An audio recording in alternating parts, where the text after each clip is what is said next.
their refusal to get other experts' views, data, and experience. We the people will not accept the rule by experts, but only by elected officials who we can hold accountable.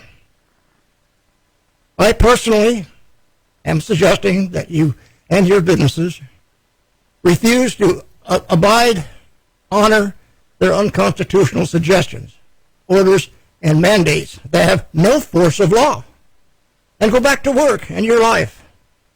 This will force them to damage you and subject them to criminal and civil action, which I went over last week, what the actual written laws are that they took an oath to. You only have the rights that you are willing to stand for. Otherwise, you are just a slave.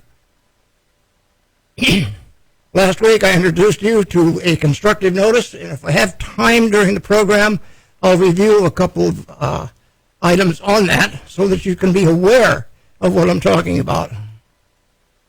And this is how, with that constructive notice, that we, the people, can lawfully and peacefully recover our republic. Discussions will be with myself and Steve Hempling, our other host. Sue Ann is having some problems up where she lives with communication, and her mother is quite sick, so we just bear with that. There will be time for call-in questions after the first break. 559-721-2822. That's Talk Radio KXEX 1550 AM. The opinions and views of our hosts are theirs and do not represent this program or stations. Welcome, Steve, to Personalities in News. I'm going to, after a bit, refresh you on some of the topics that we addressed on previous shows. This is for the listeners. And well, glad to be here. And this lockdown is getting to be ridiculous. I mean, it's unconstitutional. A lot of people are now thinking it's unconstitutional. But you know, if it was unconstitutional now, it was unconstitutional on the first day. And people may have more concern about the virus, but that still doesn't give them an excuse to take our constitutional rights. So that's one of the things we're going to discuss. Okay, Steve, can you elaborate on that a little bit? Well, sure. The Constitution does not have the rights given to us in the Constitution, the Bill of Rights, were given to us by God according to the founders themselves. They got these basic human rights from the Bible. Yet these rights were not given to us by any of these elected officials, not by a governor, not by a city mayor, not by the president, not by any of these people, not Congress, not the legislature. These were given to us by the Constitution, and they cannot be set aside. There are many cases, and we discussed some of those last week. We'll do that again. But in the Constitution, in time of uprising or war, the only thing it allows the president to do is suspend habeas corpus. Habeas corpus is when you're jailed illegally and you file a habeas corpus to get out of jail. And even President Lincoln tried this during the Civil War, and the courts even shot him down even then. It was a war, and they wouldn't allow him to do it. Now, California court just ruled not too long ago that, because of the declared emergency, the Constitution is set aside. That is absolutely ridiculous. If they can just come up with any declared emergency or whatever they want to call it, and the legislature can just set the Constitution aside, or the governor by executive order in this case, we don't have any rights. So what I think is going to happen is the lawsuits are coming in by the thousands right now already against these elected officials, and they think they're going to be protected. And one of the things I say on that is my study of the law is if you go outside of your legal authority, no, the state should not be defending you. They should not be using taxpayer monies to defend you. If you went outside the law and violated someone's constitutional rights, you're on your own. Okay, that's a good lead-in for that. I'm going to read something here. It says, "Welcome to California." Now, I read this last week. I'm going to do it again, and quite often as I see fit for our time. California ranked dead last as the worst states for business, and ranked 50th out of 50 in new business creation. California has the highest state income tax in the nation. California has the highest tax rate in the nation. California has the 9th highest corporate income tax rate in the nation. California has the highest gas tax in the country. California is the only state that taxes carbon emissions. California issues the most expensive traffic tickets. Don't know, I haven't got one lately and don't look forward to getting one either. California is the highest in insurance premiums. I can attest to that. California has the third highest unemployment rate of any state. California has the highest underemployment rate. It's probably worse now. California has the 49th for public is 49th for public school test scores. California students rank 46th in math and 49th in reading. California has the highest school system revenue of any state. California teachers are the third highest paid in the nation. That's interesting. Look at the scores that they're getting from their students. Doesn't justify that, I wouldn't think. California now has the lowest credit bond rating of any state. California accounts for 12.15% of the U.S. population. California has the third highest homeless rate. California had 1/3 of its population on welfare. California is the highest with 1 in 4 people below the poverty line. California has the largest number of children living in poverty of any state. A total of 58.6% of all students attending California public schools now qualify for free or reduced price school lunches. To qualify, the family income must be below 185% of the poverty line. California has the worst health care system in the country because of illegals using the health care and not paying for insurance or services. Hospitals are closing down and increased costs on providers.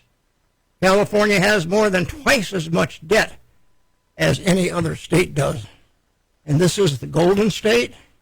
I very much question their relation of gold to the Golden State. Now, here's something that's going on. Just got it on the internet the other day, or yesterday actually. On any given day, San Francisco's Tenderloin streets are filled with swaying, hollow-eyed drunks, fast-talking meth addicts, and those who sit in puddles of clothes in oxy-euphoria while resting in a sloping pile of their urine and the other. Now, 270 mostly homeless people have been tested positive for COVID-19, set in free hotel rooms, and the drugs are delivered for free. How about that? Seriously? San Francisco health officials are quarantining homeless people who test positive for COVID-19 in hotel rooms and delivering booze, weed, opioids, and cigarettes. It's for their health, you understand? All irony aside, in reality, the story is as tall as Mount Kilimanjaro. In order to keep the homeless locked up in California's new normal of forcible quarantine, the city is scoring all the drugs so that they can provide the swaying drunks and red-eyed meth heads and skeletons in oxygen-induced euphoria. Don't have to go out and spread the virus just to get their next fix. The dumbfounding program was confirmed Wednesday by county health officials who admitted that everything but the chicks were free for the homeless. The county health department would buy booze, cigarettes, they called it nicotine, opioids like oxy, and weed. But that's where they draw the line. They'd only buy medical marijuana, not recreational weed. And there's more on what other areas of our republic are doing in various cities. We're coming up on a break, and I've got some more things to talk to you afterwards. Mr. Engineer, run the commercials, and you have it.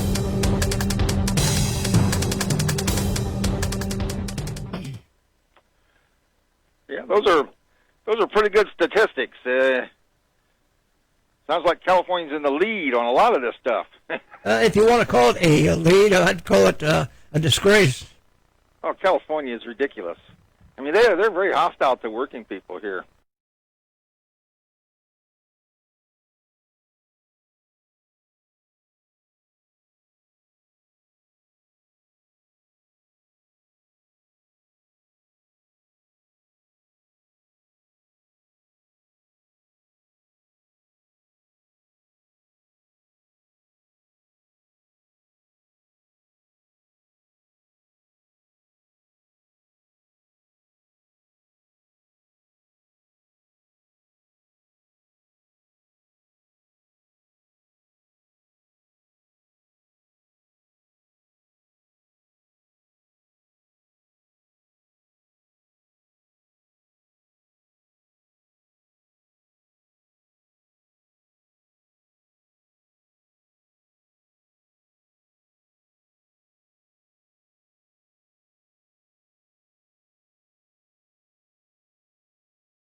Today, I was on a radio talk show in San Jose.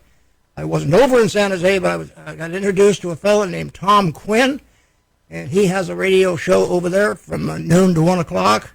And he got a hold of me and wanted to know if I'd be on the air with him. And I said I would love it. Ladies and gentlemen, welcome to Personalities in the News.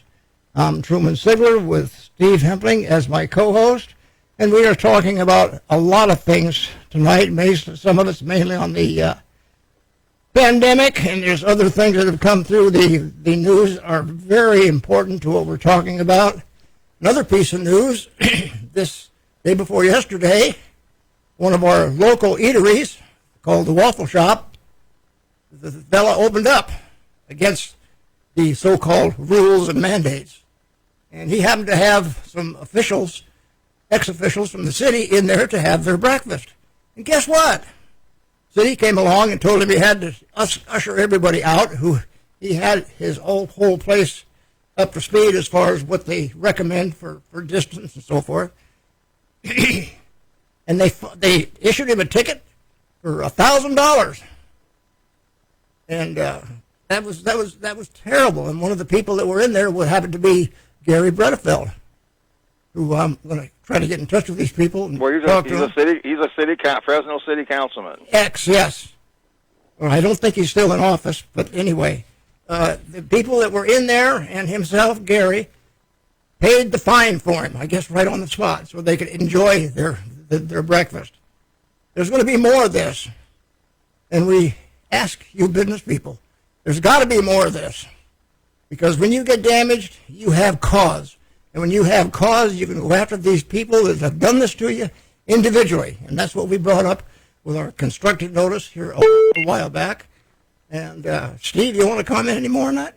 Oh yeah, well, yeah, the number of people hurt by this is, I mean, it can't even count it. People that did the lockdowns, I think, are liable. The mayors, the governors, the CDC. Those guidelines apparently were voluntary. It's the states that made them mandatory, at least in the Democratic states. But Coalinga, the little city down south of Fresno, you're familiar with that? Yes. It just declared all its businesses essential. That's good. I mean, the people are standing up. Modoc County, we talked about last week. Modoc County up north in California ended their lockdown. 2 other states now, I think it was Yuba and Sutter, also did that just shortly after. You mean counties? Counties, I'm sorry. And they're opening the schools and everything up there. And the governor's not real happy. He sent them a letter, saying, well, maybe I won't send you emergency funds or something. But, well, all of us need to stand behind these people and really appreciate what they're doing. They do. I mean, these elected officials are getting a lot of pressure, and if you're in a city that's, I think many cities, and even counties want to open up. They're probably lost in what's going on. Does the medical profession have this kind of authority? And I say they don't. I mean, they're not elected to anything. No. It's the county board of supervisors that are, and even a lot of them, if they're supporting this, I think they're going to end up being liable and sued themselves, and that's, it's going to be unfortunate. But, a lot of people lost everything, and so somebody's going to pay, if they can, we're going to have to get somebody to pay for that. Yeah. Well, we've got some people here that are not in this conspiracy, one of them being Margaret Mims, our sheriff. And like Sheriff Mack said last week on the show, he is an elected official by we the people. He doesn't take orders from the governor, from the mayor, the president, or anybody. He represents us. He's from Arizona, and some of the sheriffs that they had over there, they have over there, really stand up for the Constitution.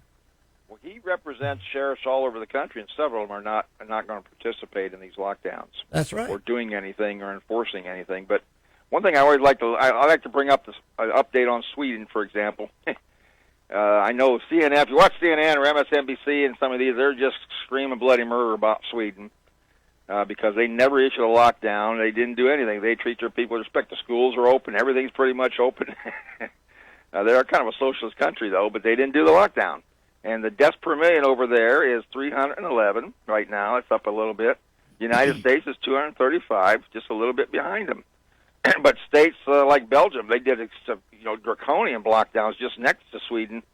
It's 746. I mean, 3 times almost the number of deaths in that state with the lockdowns. The lockdowns don't do any good. No, they don't. And also 7 states, by the way, did not do a lockdown in this country. So a lot of people don't realize that. Well, here's another thread on that issue. This is from an online place called EVIP, and it says, shocked, Humo, 66% of New Yorkers recently hospitalized for the coronavirus were locked down at home. And to go on with that, there was quite a drop in the ones that were not locked up in their home. Now here's something from No More Fake News. COVID, breathing ventilators, New York death rate. A recent study from the Journal of American Medical Association Network delivers numbers that should make you stop and think. Mortality rates for those who received mechanical ventilation in the 18 to 65 and older than 65 age groups were 76.4% and 97.2%, respectively. Mortality rates for those in the 18 to 65 and older than 65 age groups who did not receive mechanical ventilation were 19.8% and 26.6%, respectively. That's quite a change, or a drop. Well, of course, the people who were put on ventilators were the most ill patients to begin with, right? Right. Perhaps. We don't know that. In any case, the numbers are shocking. I have to get it on the page here. Clue number 1.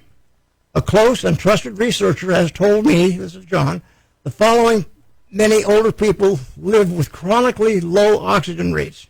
Now, I'm one of those. I have COPD. This may not be ideal, but they survive. I hope I'm still here. However, when such people arrive at hospitals, doctors can misinterpret the oxygen levels, believing these are dire emergency situations, and therefore they put the patients on ventilators. With too much pressure from the ventilator, the result can be lung damage and death. Clue 2. The now famous New Yorker doctor, Cameron Kyle Siddell, at Miami-Dade Medical Center, has stated that standard ventilator protocol would be damaging and killing patients. And it goes on and on and on about what they've done. You heard these big cities scream, we got to have ventilators for everybody. Didn't you think that would have contributed to these people's death rate? And shouldn't those people be held available, accountable? I'll get it, and available to be held accountable at the same time. Steve, carry on. Well, yeah, well, no question about it. They're using these models from the CDC and Dr. Fauci, which I think is I'm not sure he's all there anymore. I mean, well, I think he's a shill for the World Health Organization. Well, maybe myself. Because you just look at. There's no reason to shut the country down for a model, and it's obvious now that model would never came true. If we had not done the lockdowns, we would be fine. The 7 states that did it, they're not even anywhere close to some of the higher things. North Dakota, South Dakota, Utah, Wyoming, Iowa, and they're doing just fine. That's Arkansas as well. The thing is, when you do the lockdown, how you end the lockdown? I think you can just turn the switch off because it was a false. There was no reason to lock it down that I can see, no good reason, and it's unconstitutional to do that in the first place. They should have never done it.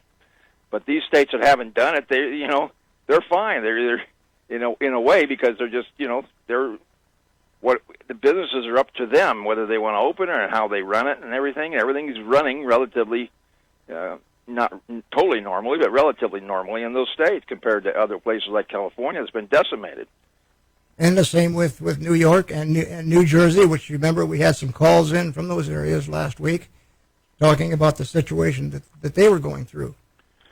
Well, yeah, we talked about this constructive notice last week, and we've been working on that here in the Free Enterprise Society, and we're going to put that up on our website here pretty soon. It's something you can download. You can rework it yourself for your people, but it basically says that you're a free American. You have rights, No one can take these rights. You're an elected official. Your job is to protect my rights. They all took an oath to defend with their life the Constitution of the United States, although probably hardly any of them ever read the cotton picking thing. And that doesn't get them out of it. Oh, I didn't read it, or I didn't know what I was doing. It's, you know, I think not only civilly, but I think criminally, there should be criminal charges brought against several of these people that have hurt people. Well, I mean, think if I come into your place and steal everything and lock your doors and prevent you from doing business, I would go to jail immediately. But the government does it, and for some made-up excuse, whatever it is, whether you think it's a good excuse or not, doesn't matter. The Constitution does not provide for that kind of something from a public servant, somebody you're paying their paycheck with. Well, we're paying them with taxpayers' money, and we elected them to office to manage things, and they're not managing it. They're screwing it up royally. And I want to read one little thing that goes with our constructive notice after we make our claims and demands for what these people are doing to us. It says here at the very bottom, remember we were all involved in engineering this about, 15, 20 years ago? Yes. The citizen presenting this courtesy warning to public officials is not volunteering for anything. You are not required to volunteer or submit to an unconstitutional mandate or order by anybody. And if you remember, Bill Barr, our Attorney General, is siding with us on going after these people that are doing this. And we got a signal for a break coming on. Ladies and gentlemen, stay tuned for more on this. Mr. Engineer, take it away.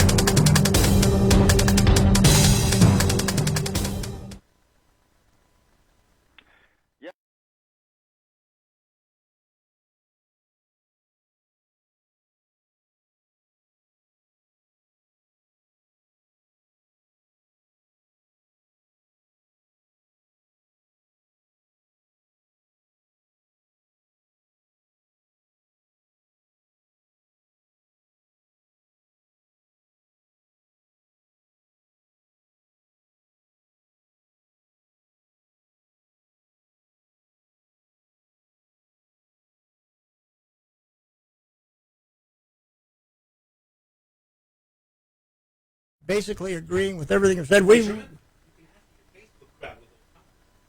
Oh, that's right, I can. I just need to turn this a little bit so I can see. Okay, let's see. Billy McCarthy says, "Hi, Nelson, like, reply, pin comment."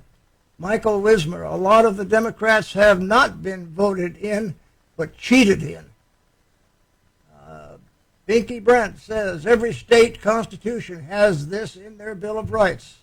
Section 1, inherent and inalienable rights." That should be unalienable, not inalienable. There is a difference. And there's more coming in. So, Steve, we're getting some good questions here. You want to comment on those I just read off? I'm not able to because I didn't get all of them in there, but I think because I can't see them myself. Well, that's all right. He's scrolling down now. One from Carolyn Husick Hodgkins. Ohio House wanted to, you scrolled up on, here we go, voted to retract abortionist action. Director, Department of Health, fines, jail time and fines, and limit her lockdown for 14 days. Has to pass the Ohio Senate, but Rhino DeWine already said he'll veto it. She is a bureaucratic doctor, not an elected official. So we're getting a lot of that. Steve, you care to comment on that one? Was that it was that? In Ohio? The governor? I know Ohio's got pretty okay, I severe just got the lockdown. signal. We're going to be going live on the air and very shortly here. So I'll keep monitoring these and break in when I can. Music will be coming on shortly, and then we'll be live on the air to our radio audience and the TV. Yeah, we can go over some of those. I'm curious what's happening in Ohio there, then, what you said.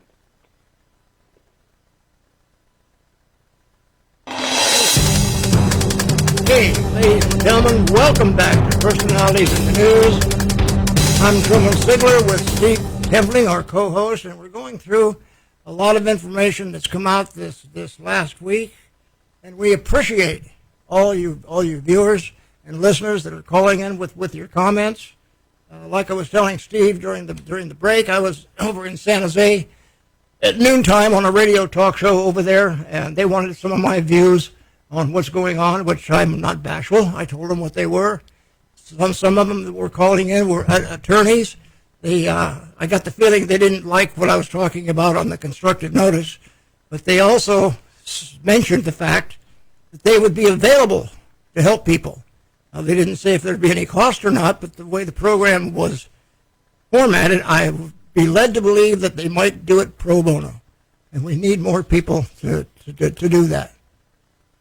Steve? Well, I applaud that, because if people aren't going to step up when people haven't been working for months, I mean, this country's going to maybe not come back at all. That's quite true. We, the people, have to bring this back. We have the power, but we have to use it. We got to start standing up and not being afraid of the government. I mean, that's what it is. That's a big part of it. And but if the Democrats have their way, we're going to be enslaved completely from now on, and that's not acceptable. They say it's not going to be normal. It's not going to ever go back to normal. Well, in a way, I hope that's true. We don't have elected officials that just violate your constitutional rights and get away with it. They should be in jail. That should change from now on. But everybody else can go back to the way it was. Pre-COVID is absolutely. We never actually had to go anything. I still don't think we had to do all this. I would go to a crowded buffet tonight. That's how cynical I am about this whole thing. I think it's all contrived. You're not hungry? You're just cynical?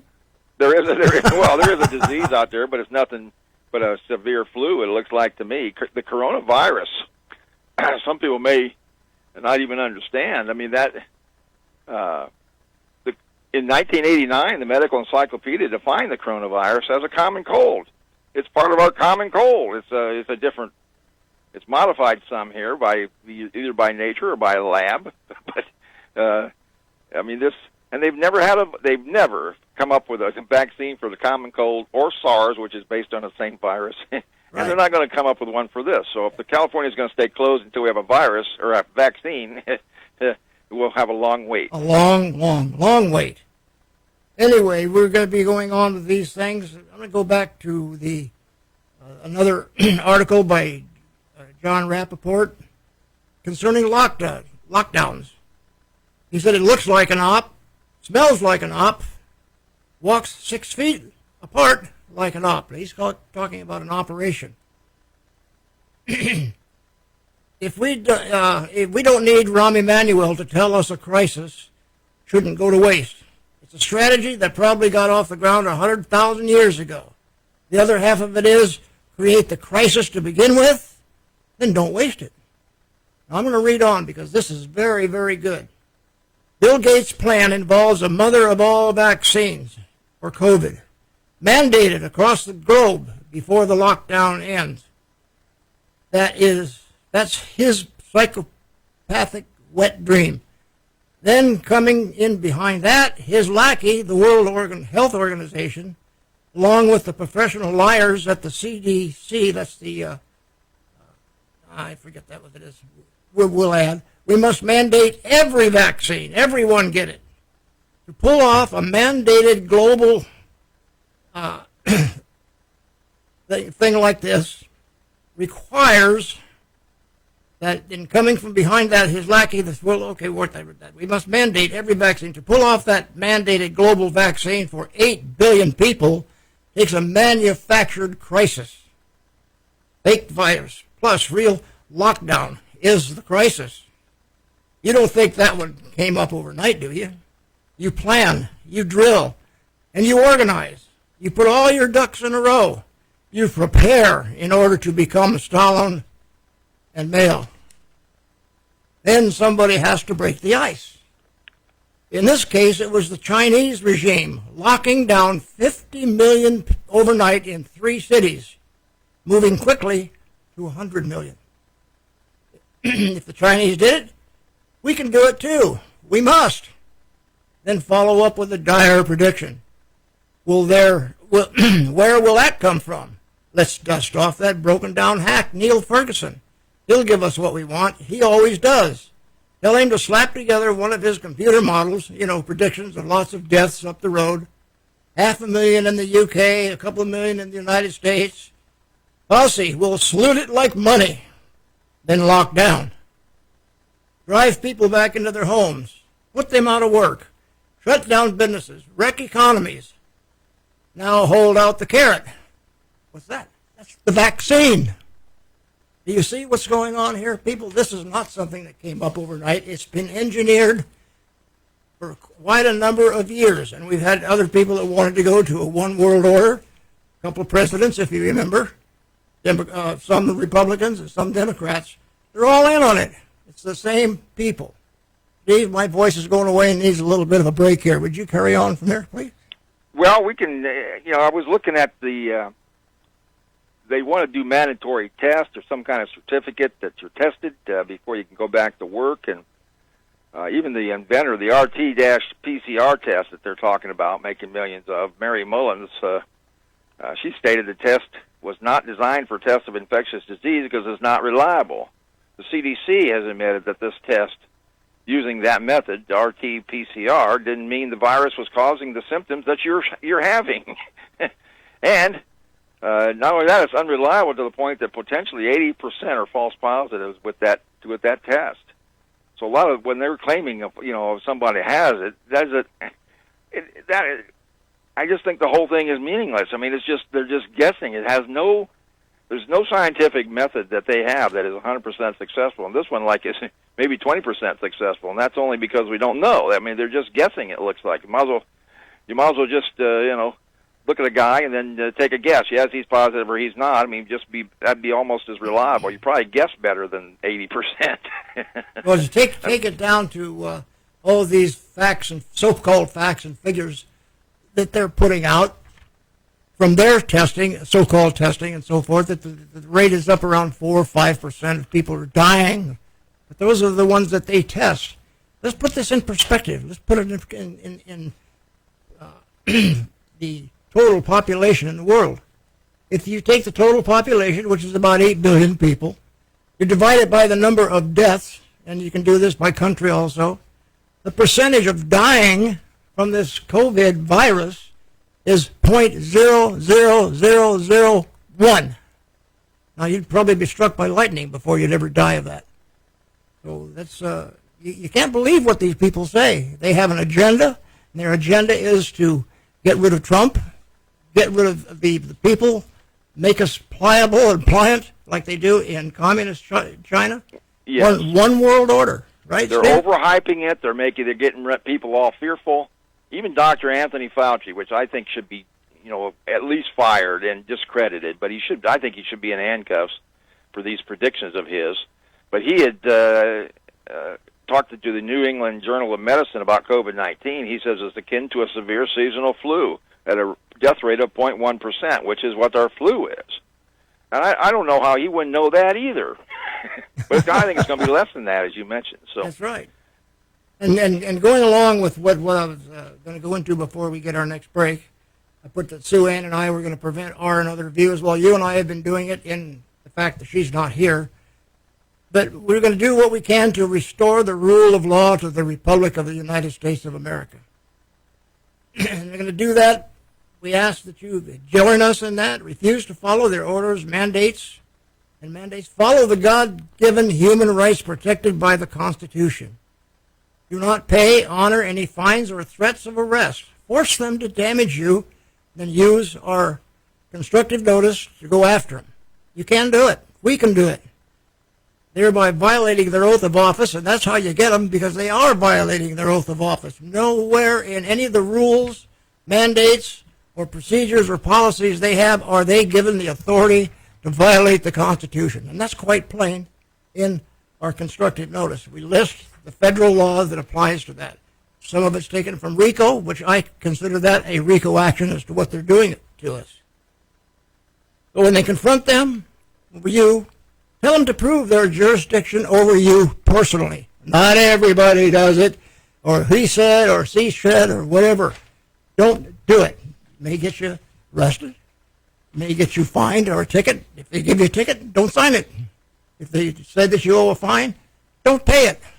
Force them to really damage you. And that's where we get them as individuals, not as representing the government. Because the government does not condone that. Isn't that right, Steve? Oh, you bet they don't condone it. I mean, this is absolutely absurd that so many people are just following the leader here with the governors doing these ridiculous orders. What if the governor said you can't wear any clothes anymore? I mean, that sounds totally absurd, you know. Well, there's a lot of people who might not object to that. Well, yeah, but there would be people that would do it. I mean, there's a lot of people who think governor has that power apparently because. A few months ago, if somebody said, "Oh, the governor's going to issue an order to close all businesses in California," I would be rolling on the floor laughing. That's so stupid and illegal. And but they did it. And not only that, there's a lot of people supporting that position. I mean, people give me the evil eye sometimes for not having a mask on. I mean, obviously they were behind this hook, line, and sinker. But they're scared. I know that.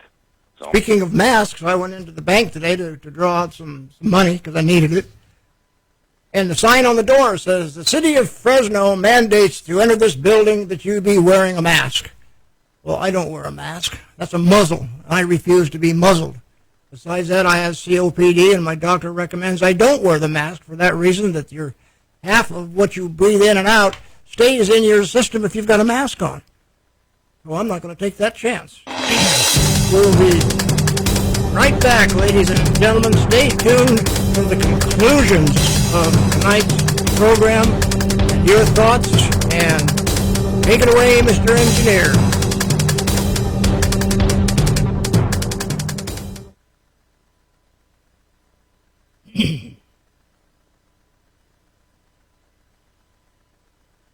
Okay, Steve, you got any comments to make?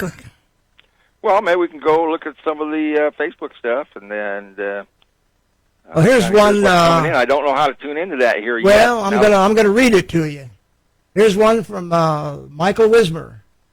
"Power and love of many has put us where we are now."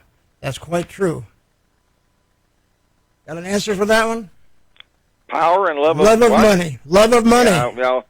Yeah, somebody's going to make out like a bandit. They're going to buy companies and stuff at pennies on the dollar, buy land. Is tanking. I mean, it's a terrible thing happening right now. So. Yes, it is. Yeah, I've been doing so much talking tonight. My voice is going away. That's what I get for having COPD. But I have to live with it every day, and it's a little bit aggravating. And if you hear me clear my throat, it's not that I've got the virus. I've just got this dry cough and the allergies that are going around for this season of year here in Fresno. Right, and probably people would run away from you when you hear that. And I've had the same problem, but I have pollen issues, and it's just dusting. It's just raining pollen here where I'm at. But anyway, I went to Oakhurst and there's a Hallmark store that opened up there in defiance of the order, which I was real happy to hear about. So I had to go, and I went in there, and it was full of people. So that's good. People aren't bothered. If you're really bothered by it, stay home. Don't go to Hallmark. I mean, I just don't want. What is the problem with? You want to follow orders and stay at home. I don't have a problem with that. If you think you're going to get sick or don't want to get sick, that's fine. But then stay home. But I'm not staying home. Same here. And to continue my story in the bank, so I walked in there without a mask on, and walked up to the teller as close as you can get. You're almost 6 feet back from the teller. They have masks on. You can't understand a word they're saying. You can't tell what their expression is or how they're doing. That's part of being a human. And the teller told me when I presented my papers to her for the withdrawal, she said, "Well, I really can't help you because you don't have a mask on." And I said, "Well, you better get a supervisor over here." So he comes over, and he's got a mask on, and he says the same thing.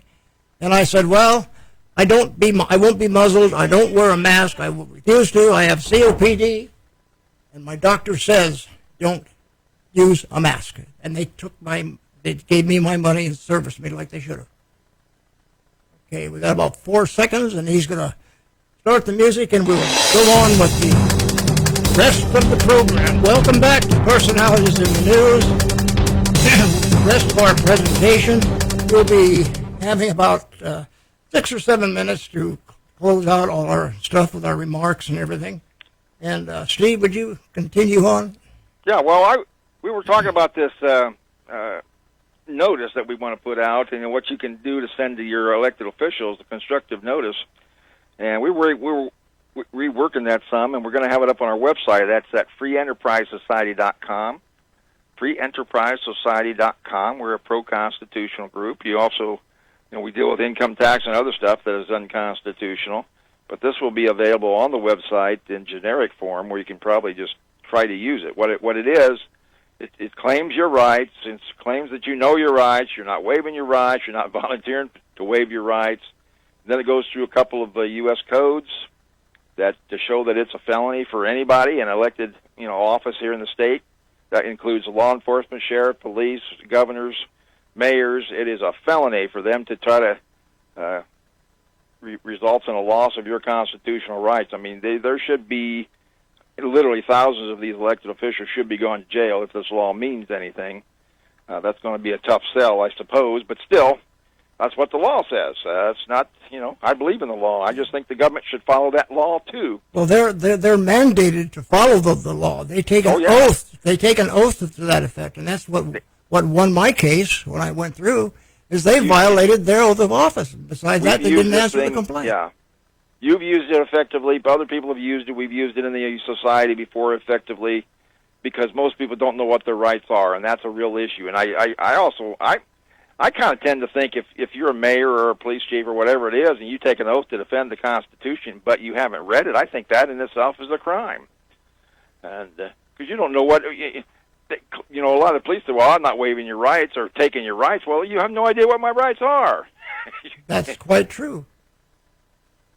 It's really a shame what's been going on in this country, but the groundwork has been laid several hundred, well, not several hundred, but a couple, maybe 150 years ago, right around the Civil War, when the government started taking over the education system and made it national, running out of Washington, D.C., and it has dumbed down the people. They don't teach the Constitution. They don't teach being free.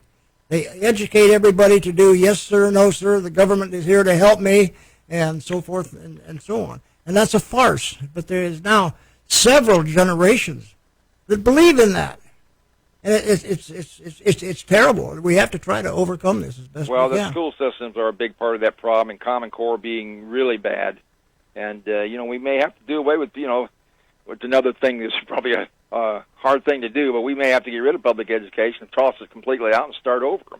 Because it's not teaching Americanism or patriotism anymore that I thought were learned in school. So it's teaching anti-Americanism. Got a comment here from Kay Iritabi, and she said this is concerning the Waffle House, I believe. Great breakfast there yesterday. Yummy. She liked it. Gerald Polson Jr.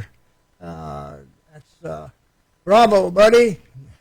Anyway, Louis Munoz, you can leave me your guitars and your will, cousin.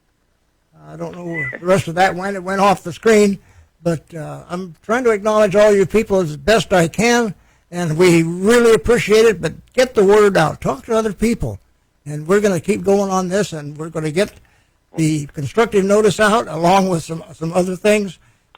I'm jealous of that Waffle House. I want to go. I want to go to a restaurant again. Yes. And I do want to say that even if the governor just kind of opens this up, slowly or fast, whatever it is, that's not over. That doesn't mean it's all over for him, that he did a good job. I mean, to me, the people that know these are constitutional violations, we have got to press and press and press after this is over to hold everyone accountable that took constitutional rights away. We cannot let them get away with this. If they do, we'll have this same thing happen next year or every few months or every few years, whatever it is, for one crisis or another. Well, this crisis that they have brought upon us works two ways. They have created the problem. Now they're trying to correct the problem and make it worse. These people that have done this need to be held criminally responsible and made as an example so that the future people that come up and get elected to office can see what's going to happen if you violate your oath of office. You go to jail. Yes, and this constructive notice will work in any state, anywhere, because what you do with it is you get it notarized, and then you send it to your governor, your mayor, if you're in a city, the district attorney, the sheriff's department, the police department, people in your community. And the person who confronted you in the restaurant and gave you this order, he is just as much a conspirator as all the rest of them. And these edicts from the government that say you shall not do these things talk about conspiracy. If two or more conspire to damage you. I kind of think those businesses that are being written up, and like that woman arrested in Texas, the Supreme Court threw her out right away. I think everybody who's really being harmed by the enforcement of these unconstitutional acts, I think a lot of that will be undone. That doesn't necessarily solve all the problems of the financial loss, but I think the fines and stuff, and I think a lot of that's going to be set aside, or if they pull your license because you didn't follow your orders. I mean, in China that's fine, because in China people are property. They can order you around, they can shoot you in the head, they can jail you forever for no reason. That doesn't work here. This is the only country that people listening, you're the boss here if you want to start acting like it. Yeah, that's it. You have to take the responsibility that was given to you for being where you are in an entrepreneurship, or a boss, or a manager, or even working for the government. And these people should be held accountable. In our constructive notice, it's also noted that the government says in these mandates, according to what's in there, that they can be held personal liable. And that's where I got the hint on this when I first read that when I was doing research on RICO. Well, heck, this is going to affect me on what I'm doing.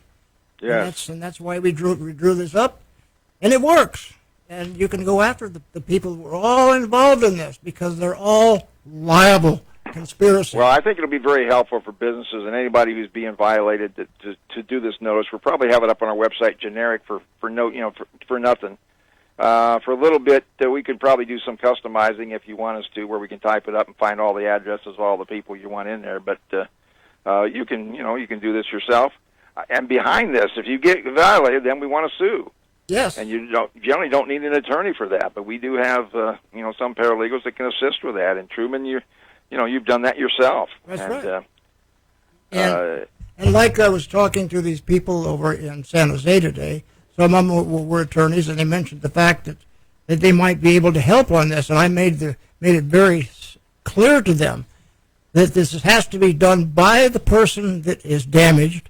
But that they said, well, we've got people here that can help, and so I figured, well, if they want to do it for pro bono, that's fine. But usually, when attorney's involved, they have to name these people as part of the government, and that brings in a whole another ballgame. And there's several attorneys are doing that, but that just brings in the state money, the state attorneys, and all of this delays, tactics, and so forth. So it'll probably never see the light of day.